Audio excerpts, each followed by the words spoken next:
When they did that, when you had the entire Democratic Party attacking one person, and I'm not a politician, but when you have think tanks, Kamala Harris's campaign, her whole campaign organization, people from CNN, people from all these liberal networks, Bakari, he attacked me too. I mean, these people are personally jumping in my mentions attacking me. Bakari attacked me. All of them were attacking me. When you have all those people attacking you, you know what that says? That says, unfortunately, but that says that Tariq Nasheed is one of the most influential black people in America. You know what that means? They're acknowledging that. And that's unfortunate for me, though. And I don't say that to brag. I say that as an unfortunate measure. But what they're saying is Tariq Nasheed is one of the most influential black people in America. For them to go out like that. Unfortunately. Which, that's something that I don't really like.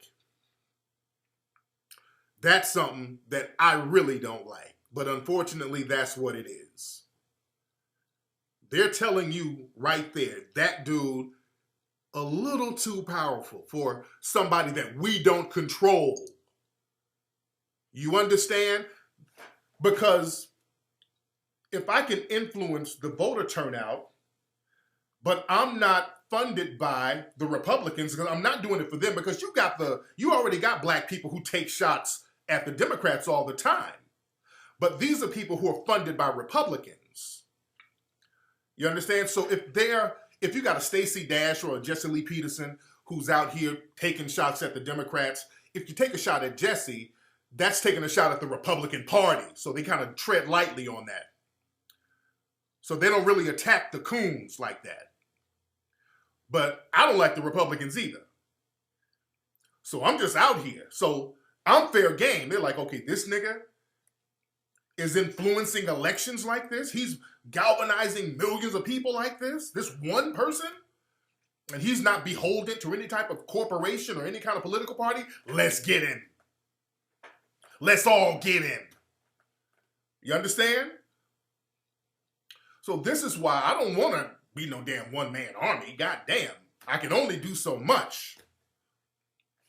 I don't like being a one-man army. I really don't.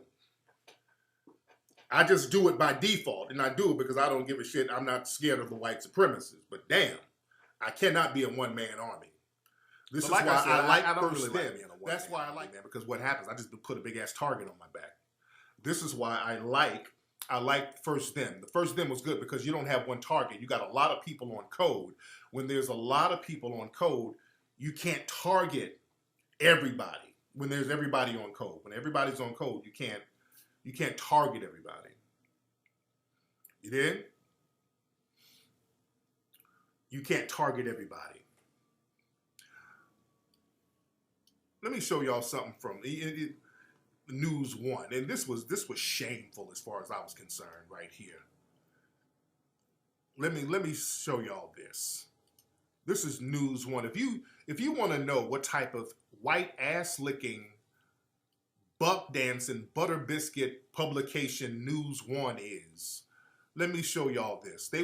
Some of these buck dancing Sambos were giving Howard Dean props for telling me to shut the F up.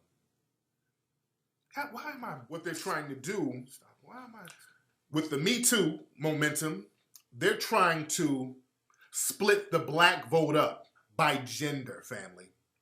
They're trying to split the black vote up by gender. This is why they're trying to get black women. Notice that article with News One. Tariq is a black woman hater. I'm a proxy for black America, by the way. When they start talking about Tariq is a black woman hater and all, they're just using me as a proxy to create a narrative that all black men are instinctively hateful and resentful of black women. So that's that old feminist tactic of trying to break black men and women up whenever we start getting on code. When we start getting on code, they come in with all that, hey, black women. They did this in the 60s, black women. The black man wants to oppress you like the white man. So you don't want to be oppressed. Come on, we got a sister up here in the White House.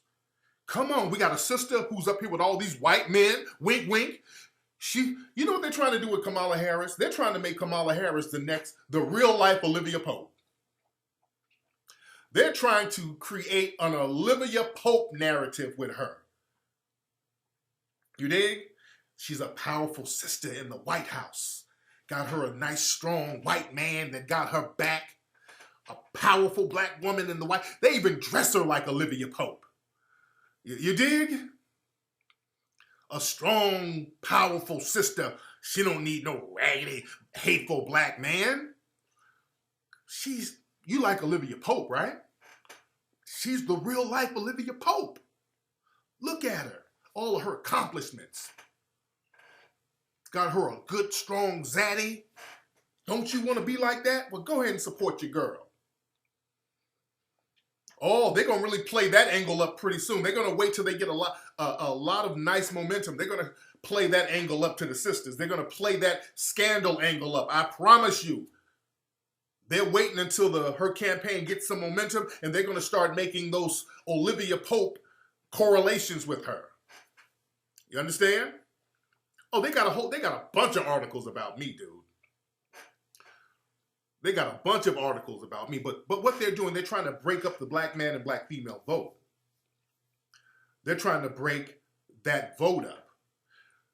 And this whole thing where black men be hating sisters who got it popping, black men hate that. So they're trying to get sisters using black man hate to mobilize them to vote for Kamala. So this is why every time somebody says something about Kamala's policies, they start talking that misogyny and you hate black women talk. That's where all that is from. They're trying to break that black vote up. You dig? And fortunately, sisters are smart enough not to go for it. Fortunately, sisters are not going for that. And they got their boule Negroes and minions really trying to play that up too. The Rollins and all these people, even Star Jones, let me show you all a tweet that Star Jones put up. Now, Star Jones is clicked in with that boule crowd. Star Jones is boule, the links, all that. She's clicked all in with that boule. Hold on, where's that? Where's her thing? White zaddy husband. So there's always that little vitriolic thing towards black society anyway with those Soledad O'Brien types. They kind of act down when it's convenient, but at the end of the day, when you start challenging white supremacy for real, you know, they'll show their true colors. You're challenging zaddy. So Soledad took a little dig at me, then Star Jones, little musty ass, hopped in the mix talking about trying to be calm here in Chicago as a new wife and a mother. But I swear to God, if these miscellaneous mother effers come for my sorrow, Kamala Harris, with this misogynistic BS they pulled on Hillary, I will not be responsible for what sisters across the world unleash. Woman, get over yourself. Get over yourself. Sisters ain't checking for no damn Kamala Harris like that. They're trying to big her up like she's running things. Sisters ain't rocking with Kamala Harris like that. Yeah, no, when they dig up Star Jones, and who's going to take some advice from Star Jones? Woman, you married a dude who's left you for a man. You married a man who got away from you and got with another man. You dig? So who's going to take your advice on something? You dig? Your ex-husband is laying up with a dude right now.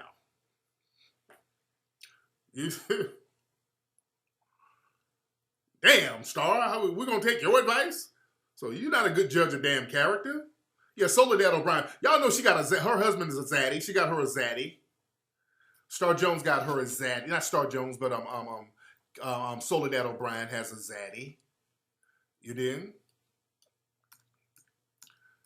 Oh yeah, they'll talk a little black, but not that black where you're really challenging white supremacy. Yeah, they gonna talk a little black, but now when you start talking about replacing white supremacy with a system of justice, then they start cutting it off a little bit. Then all of a sudden, niggas become disgusting. Because the thing is, I don't stop. I don't talk about it one day and then go home and do some other shit. We keep on the necks of white supremacy daily. We keep on their neck daily. You dig? So the thing is, they're mad at me because I expose a lot of their tricks. I expose a lot of the con games that they have. And again, first them, it got a lot of momentum. We still got the momentum going. This is why, family, we got to get Tangible 2020 going. Tangibles 2020, that's the new movement that we're going to have to spread and codify our energy around. This is very important because they're going to try to play the same trick bag games they've been doing. They're going to be doing the same trick bags, talking about we all in this together.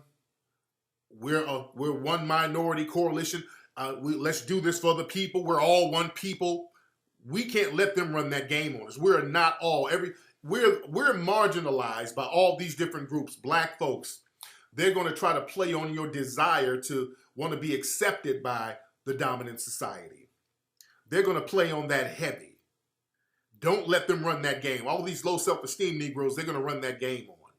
Because they know there's a lot of low self-esteem Negroes who want to be as one with all these other groups. These other groups are not as one with us. These other groups are not as one with us. We're going to have to be bold and fearless with us saying we want tangibles specifically for Black Americans. And when we mean Black Americans, we mean foundational Black Americans. People who are the foundation of this country that everybody comes over to enjoy. So you use the hashtag Tangibles2020 every single day. I guarantee it's going to spread. The word and the message is going to spread and they will not be able to ignore it. That's the thing. We say little things here and there, but we don't ever codify it and really rally around it and let that thing get momentum.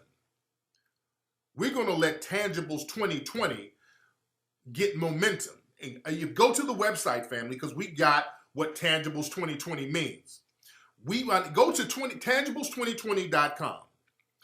Tangibles2020.com. Everybody go to the website and we break down, and let me read some of it for you. And everybody make a donation to it. We need that same energy. Everybody make a donation right now. There's 5,000 people in here. Make a donation to Tangibles 2020 right now so we can promote this thing and really get it out there. And let me explain, as you see the mission statement on Tangibles 2020, the 2020 presidential elections are coming up, and foundational Black Americans are going to reject the 50-year-old benign neglect policy that's been implemented by the political system. This benign neglect policy mandates that Black Americans should be ignored and only mentioned in vague and non-specific terms. Lumping foundational Black Americans in with groups like minorities, immigrants, people of color, etc., has only hindered the progress of Black Americans as a group while providing tangible benefits for other groups. In this election cycle, Black Americans are going to insist that our needs are specifically met by politicians who are seeking our vote. Foundational Black Americans want tangible benefits specifically for us. We do not want trickle-down secondary benefits that are provided for every group. Every group has not been systematically marginalized and disenfranchised in every area of society as foundational Black Americans. So we refuse to be lumped in with other groups who often assist in the exploitation and disenfranchisement of Black Americans. So politicians must offer tangibles specifically for foundational Black Americans, or we will simply not vote for them. Boom. It don't get no clearer than that. We ain't talking in circles. We ain't mush mouth. We ain't like, well, all lives matter. We're very specific and very bold, and that's how we gotta be. We're very bold with that. Do you understand me? That's how we gotta come with it. You see, we're not letting them define what we want. See, we gotta stop. Black folk, let's stop letting them define the shit for us. We define what we want. We let them, if we act all vague, they'll give us some bullshit crumbs and act like they doing something. We're like, well, we just want a seat at the table. we want to be acknowledged. But what does that mean? We just want to live something like everybody else. We want some civil rights. That's vague within itself. So they're like, okay, well, shit. We're going to have immigration and we're going to give all the immigrants and minorities something, and then you can get some of that too. Oh, thank you, Jesus. Look at the progress we made, and then we back at square one. No. We define what we want, or we just won't vote for your ass. What we going to lose? That's how we got to, black folks, stop being so goddamn kumbaya. Fuck a kumbaya. Kumbaya has not worked for you. Ain't no kumbaya, ain't no coalition. Negroes, get over it. It ain't one. It's us. We all we got. Dr. Anderson told us we all we got. John Henry Clark says we ain't got no friends. We all we got. John Henry Clark said you better look to the left and the right and find the next black person, and that's the person you get down with. Ain't no coalition. Don't let them run that coalition game. It's us, and we're going to have to rock that, and we got the numbers and the strength to do it. All we need is the code, and this is what we're doing now. Stop being scared. Scared of what y'all scared of? Niggas are so scared to ask for something. You get around white folks and, well, can I talk to you for a minute? Hey, what do you want, Tim Butler? I just want a seat at the table. That's that shit Rolling them be talking about. Seat at the table. Fuck a seat at the table. Give me some tangibles. Give black folks some tangibles. Because they know with me, they can't buy me out. They're not going to get me and pull me to the side and give me a couple of dollars, and then I go out there talking that, hey guys, I changed my mind. We just going to get us a seat at the table because they splaying blood in Selma. No, they know they ain't doing that to me. Because if somebody give me something, I'm giving it to everybody. That's why they look at me as a threat, because they know I ain't about to sell the fuck out. They know I'm going to give this shit to y'all. You dig? So, tangibles, that's what we're going to be voting for. If they do not have tangibles, we're not going to lose nothing by not voting for the Democrats or anybody. Their whole argument is, well, if you don't vote for the Democrat, that's going to be 4 more years of Trump. So? What do you mean so? What Trump is doing all this? What's Trump doing that hasn't been done under Obama? What is Trump doing that has not been done under Obama? What is Trump doing that has not been done under... More black people were killed in America legally by state-sanctioned violence under Obama than any other time in this history of the country.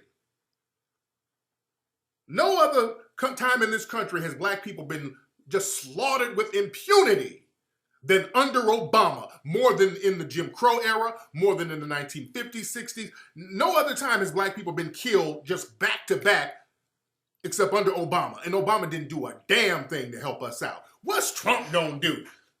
We haven't been getting killed like that under Trump.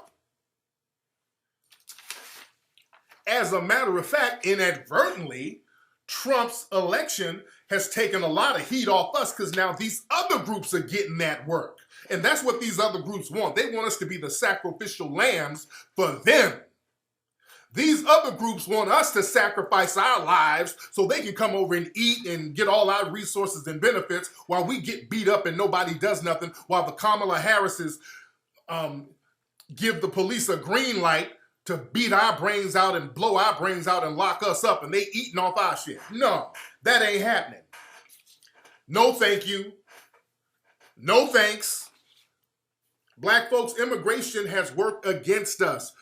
I ask black folks all the time, they keep trying to run on an immigration ticket and trying to galvanize us with this we all in this together. And that's why a lot of black folks ain't going for the we all in this together thing, because look at what's been happening with the immigrants that's over here. Some of our minority brothers in the same struggle. Look at how they've been doing us under Obama in the last few years. Look at how they've been doing us.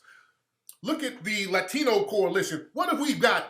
We've gotten Zimmerman, who's walking around. Officer Yanez, who killed Philando Castile, who's walking around. We got the Nazi lowriders and all these Hispanic gangs who come over here and join with the Aryan Nation. Not only are they not helping us in any shape, way, or form, they're undermining us. Look at these cute, look at the Soledad O'Briens, the Latinas who come over here and talk shit about us. They're not helping us. Only thing black folks like about certain Latino groups and all these people come over is the exotic sex that you might be able to get. That's the only thing black folks like. The only good thing is you get some exotic sex out of one or two of them. That ain't enough. That ain't enough. But look at all these immigrant groups. They want us to cape for the Asian groups. How's that working for us, family? How is caping us fighting and getting our brains bashed in to let Asian immigrants come over? And then y'all go, not only do they come over, we're the ones who created an economic base for them. We are the ones who create an economic base. Not only do we fight to bring them over here, we're the ones who fuel the Asians' economy. They come over here and set up shop in our neighborhoods. Everything they get comes from us. They turn around and beat our brains in, beat up black women in their shops, and they don't get punished. Then when an Asian cop kills a black person, all the Asians get together and rally to protect him. And then we supposed to go out here and cape for immigration? No. Hold your own nuts.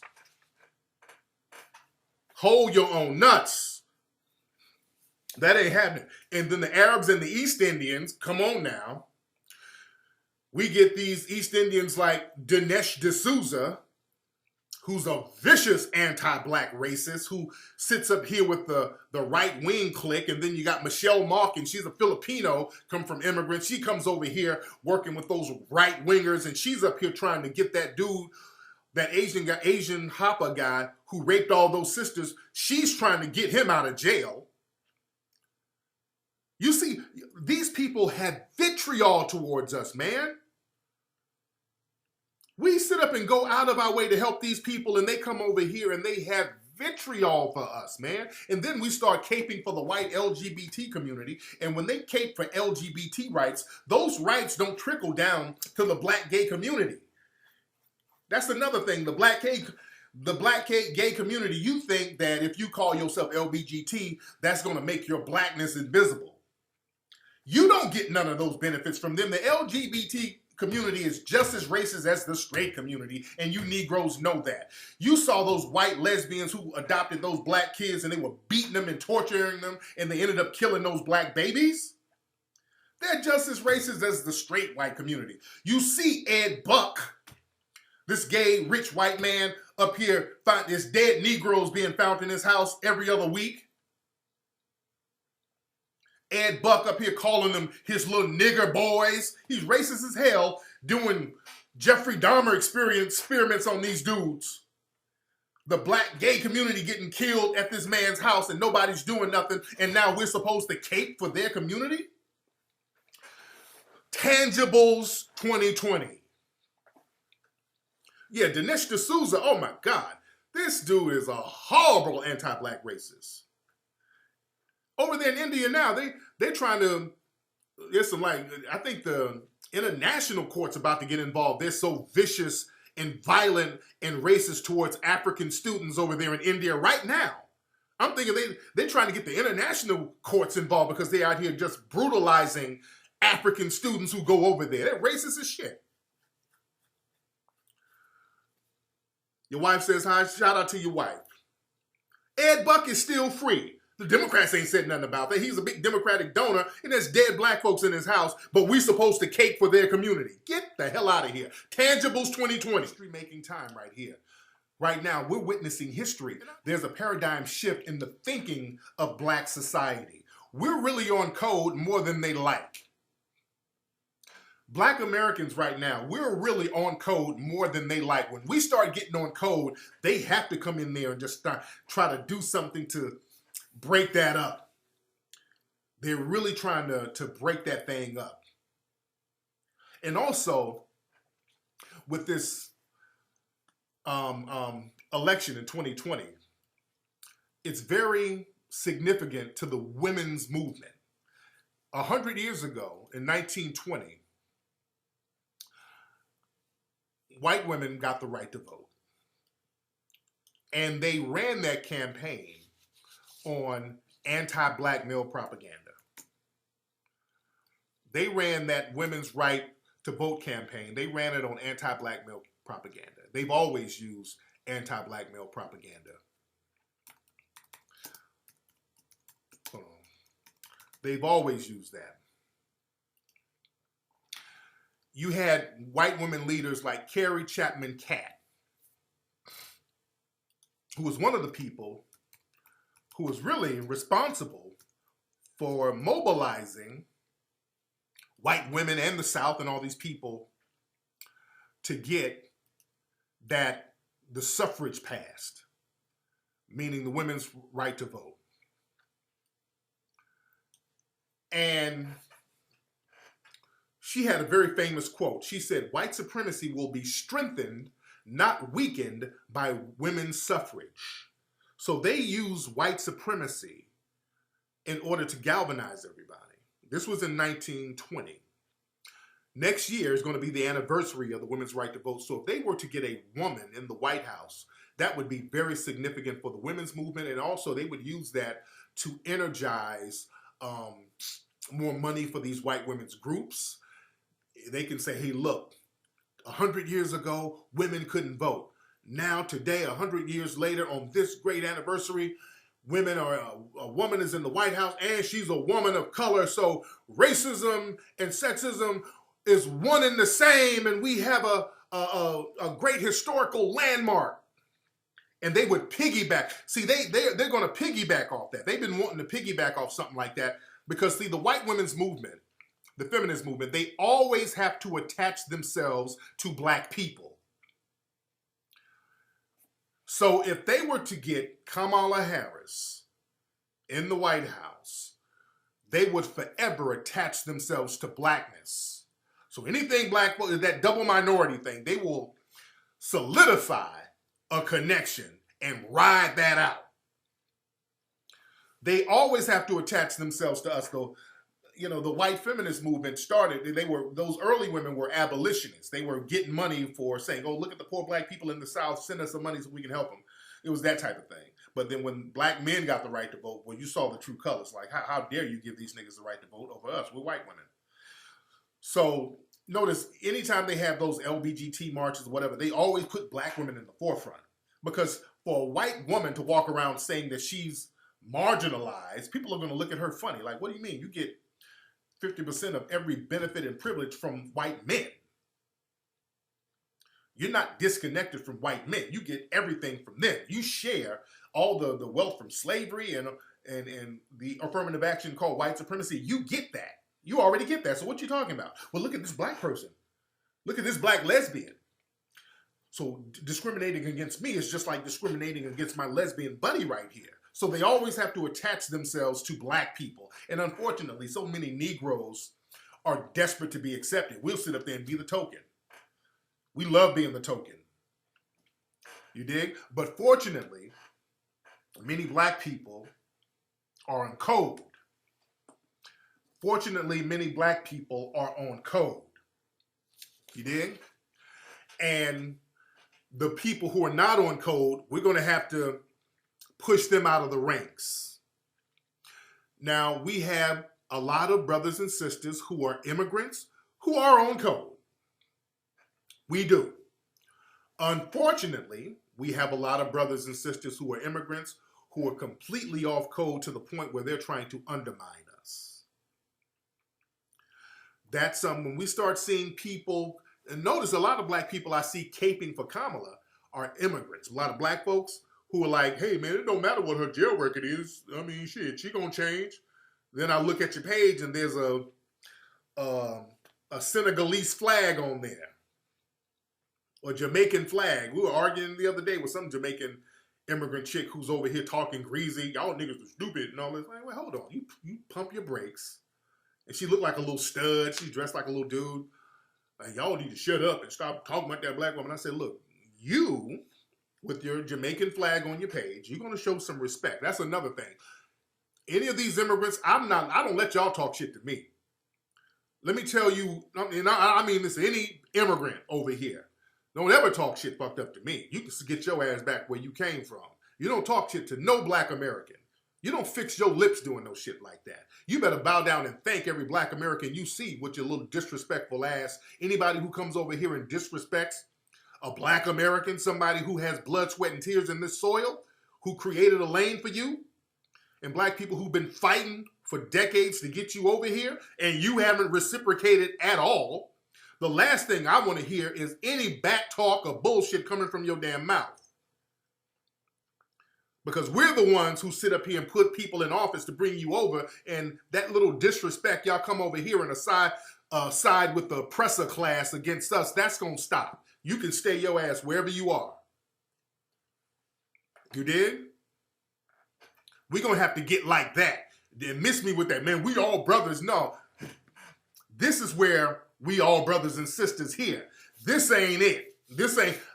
As black folks, this ain't the litmus test no more, because you can have jet black people who's white up here. You dig? So I want to see your actions. When it comes to this empowerment thing, we just can't let everybody in or around us just because they dark. Even though all people who are non-white are victims of white supremacy, when it comes to empowerment and when it comes time to organizing, we can't let people in who's going to undermine what we have. I don't care how black your ass is. See, that's the thing. We got people who come around us selling us out all the time, and then when we call them out, but I'm black like you, brother. I's black. I's a nigger. We all the same. No, we ain't the same here. That's what they're trying to do with Kamala Harris. Kamala Harris, she black. Look, she got black hair. She is black. She black. But she ain't black here. And I don't let white people define what blackness is. See, they want somebody to be black on their terms. They try to reprimand us for questioning her commitment to blackness. They're like, oh, hey, that's kind of racist. Hey, she's black. I mean, damn. I mean, she's black. She grew up. She's an African American. So you can't be a reverse racist. Number one, you're not at liberty to tell black people who we should bring into our circles. Culturally, Kamala Harris never connected with us. Culturally, she's connected with the oppressor class based on the results we see of black folks being locked up under her damn policies. That ain't no blackness that we like. Black is a mindset. Blackness is a mindset. And white supremacists know that. They'll sit up and play that game. Let a white person be off code. You a nigger lover. They are out your ass. They're quick to turn your white card off. You dig?